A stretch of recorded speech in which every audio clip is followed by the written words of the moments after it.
This episode is sponsored by my signature group coaching program for women in pharma and biotech Beyond the Ceiling. This 4-month coaching and mentorship experience is the only coaching program exclusively for women in pharma and biotech to design your unique career path and build the career skills you need to get a new job, promotion, or upgrade your role. Doors to the program open July 23rd to August 6th. Go to www.yourworthycareer.com/beyond to get all of the details.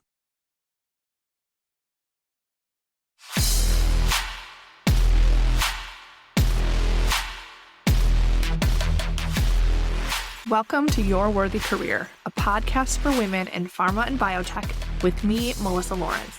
I am a certified career and leadership coach with a master's in organizational psychology who has worked in talent and learning development in biotech to large pharma, from non-clinical to commercial. I help women in pharma and biotech create a career worthy of them. Whether you want to get clear on what you want, get a new job, get promoted, or be effective as a leader at any level, this is the place for you. Every week, you will get practical career strategies and mindset shifts to help you overcome the problems you experience at work so you can reach your goals feeling better than ever. Your up level begins now. Hello and welcome to this week's episode of the podcast. Today, we are going to talk about something that is a core skill that I help my clients with, and that is shifting from being just a technical expert in what you do to being an influential leader in what you do and how you approach work. Why is this important? Being able to influence others is part of communicating effectively and managing the leaders around you. When you're able to do this, you're seen as a thought leader and you're able to advance your career more quickly and effectively. Now, one of the biggest challenges I see women in pharma biotech face is that they're technically very strong. They're some of the best in the industry, very bright, but they're not able to advance beyond a certain level because they've hit a ceiling where their technical skills are no longer enough. It's not enough to be a hard worker who gets results. You need to be an influential thought leader. You need to have the people and strategic skills to be seen as a thought leader. So what is a thought leader? A thought leader is someone who is persuasive, who has ideas that people want to listen to, who are seen as credible, has expertise, comes up with new and improved ways of doing things.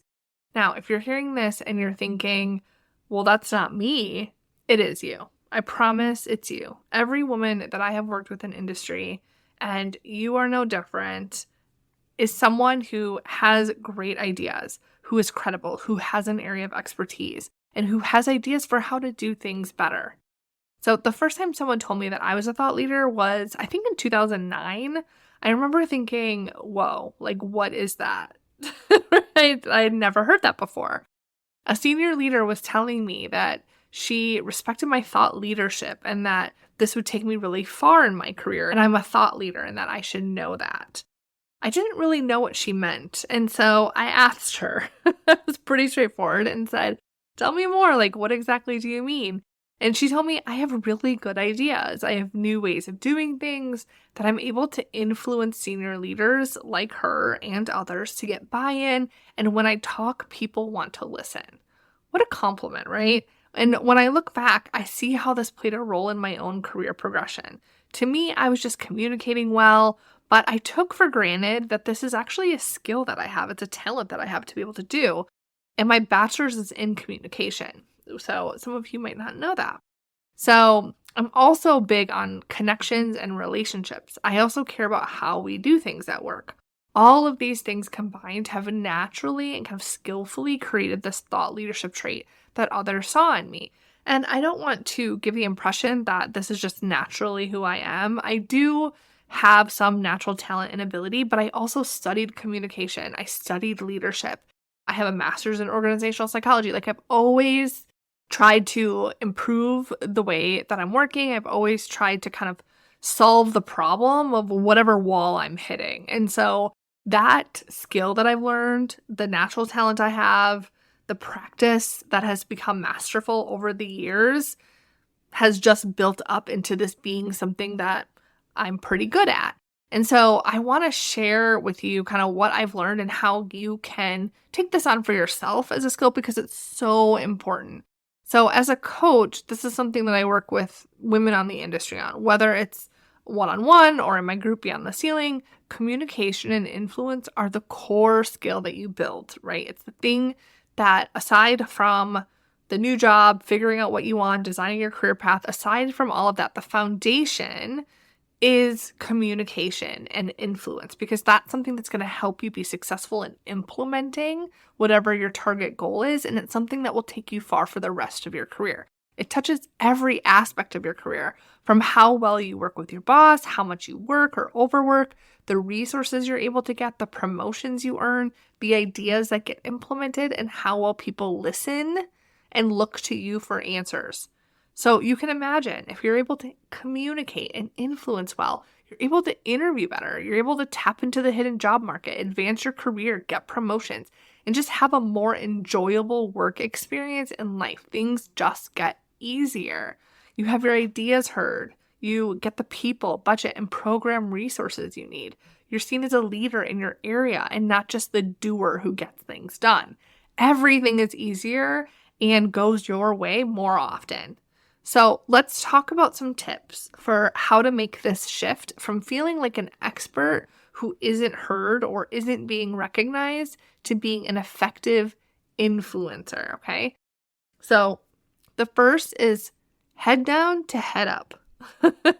When there is so much to do, it can be easy to keep your head down and knock things off your never-ending to-do list. The problem is that the person promoted or moved to a new leadership position is rarely the person that no one sees. It's rarely the hardest worker in the room. Advancing your career at the manager plus level takes more than hard work and results. That is the foundation. It is the baseline. Instead, you need to get your head up and out. You need to be more visible. You need to be seen and known for your expertise, ideally internally and externally. That would strategically be my preference for you. But you want to be seen and known by as many people as possible on who you are, why you do it, and what you're capable of. The more people that know this, the better. So share your expertise, teach other people what you know, share your thought leadership on LinkedIn, find ways to inform others of what you know, who you are, what you do. Number 2, communicate effectively. So let's talk about communication skills. It's not as elusive as you might think to communicate well, even with colleagues you struggle with, and try not to roll your eyes when you see them in a meeting, okay? Effective communication comes down to being simple and clear, but also tailoring your communication to the audience. If, for example, your boss is always in the weeds and having a hard time prioritizing projects for you, instead of being frustrated and trying to steer them to a bigger picture conversation, you need to meet them where they are. If they care about detail, you have to provide some why and some detail and some data. If they want to lead with big picture information and don't care about the data, then you have to lead that way. The goal is to get them to listen to you. And if you spend all your time frustrated with why they aren't listening, you're not solving the root problem. And in the end, all that frustration isn't getting you heard any better. You have an expertise. You have ideas to share. Now, when you go in to communicate and share your expertise and ideas, you have to say it in a way that people will understand and hear you. I call this people reading. It's a process I teach my clients. They first gain awareness to their own preferences and biases around communication, and then they learn how to read others so they can decode them and give them the message just the way they need to hear it. To influence effectively, you have to communicate your expertise effectively. There isn't a one-size-fits-all approach. Trying to communicate in a way that makes sense to you may not get the results that you're looking for, okay? Number 3 is to advocate for yourself. Now, the next tip is to shift from expert to communicator and be seen as a thought leader is to advocate for yourself. It can be hard to do when there are other voices that are louder than yours, or you're concerned about hierarchy and the other leaders in the room. But advocating for yourself and your ideas is so important. When you have ideas that you want to share and you silence yourself, you're robbing the world from hearing your brilliance. Yes, brilliance.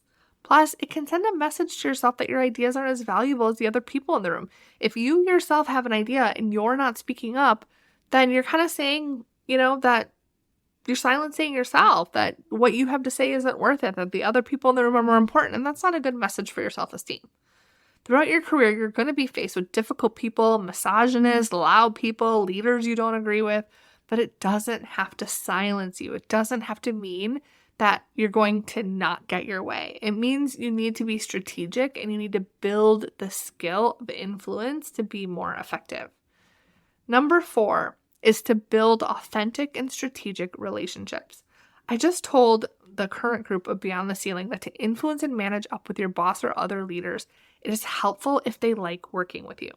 When you put your head up and you're more visible, you communicate a simple and clear message in a way the other person needs to hear it, you advocate and don't back down, and you have strategic and authentic relationships. Oh my gosh, work is going to be so much easier for you. Now, when I say authentic, I'm saying stay true to yourself. There's a tool that I teach my clients called the Leadership Dial that shows you how to kind of be yourself while also practicing what people would call executive presence. I think I actually have a podcast episode on executive presence, and I talk about this dial, so you could tune into that if you want to learn more about that. But trying to be a man or trying to dull who you are doesn't work as well as you think. It tends to hurt you because you don't stand out as authentic and unique. Strategic is referring to having solid relationships with key stakeholders like your boss, decision makers, peers, every level that is impacted by your work. When I started my role with AstraZeneca, I was asked to put together a strategy for how to implement a learning culture. Had I made that strategy without talking to various levels or only talking to the people my boss told me to talk to, it wouldn't have been effective. Instead, what I did is I met with everyone I could. I made sure to talk to all groups and to be visible, getting feedback from all different groups. For everyone I talked to, I asked them, who else should I talk to? Then, when it came to completely changing the way training was managed, it was embraced with open arms because it was a good strategy with all the right pieces of information. So I had that foundation there.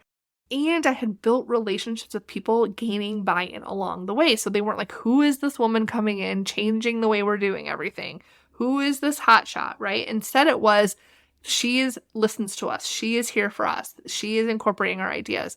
That's what you want people to think and feel when you're communicating with them because you're taking those steps and you're building those authentic and strategic relationships. When you learn how to communicate and influence effectively, you're going to be able to push back on deadlines, increase your budget, work less hours, and improve processes and ways of working so well. I think all 4 of these tips are important to influencing effectively and shifting away from just being seen as the expert doer who gets results. Because think about it. If you only had good relationships but didn't present the information in a way that your decision makers or target audience could understand it, then you wouldn't be effective. If you communicate well, but your colleagues don't like working with you, you wouldn't be effective. If you're authentic, build strategic relationships, advocate for yourself, can communicate well, but you're keeping your head down and you're afraid to be too visible, you won't be seen as a thought leader and be as effective as you could be in influencing others. So you really need all 4 pieces to influence effectively. When you build these skills, you're going to be able to achieve every career goal you have so much faster, whether it's being the best project manager or team lead, only working when you want to, interviewing and negotiating dream job offers, or asking for your promotion. You're going to be more effective when you learn and practice this skill. The skill applies to every part of your work, now and in the future, so there is no better time to become an expert at influence. All right, that is all for this week's episode. I hope you have an amazing week.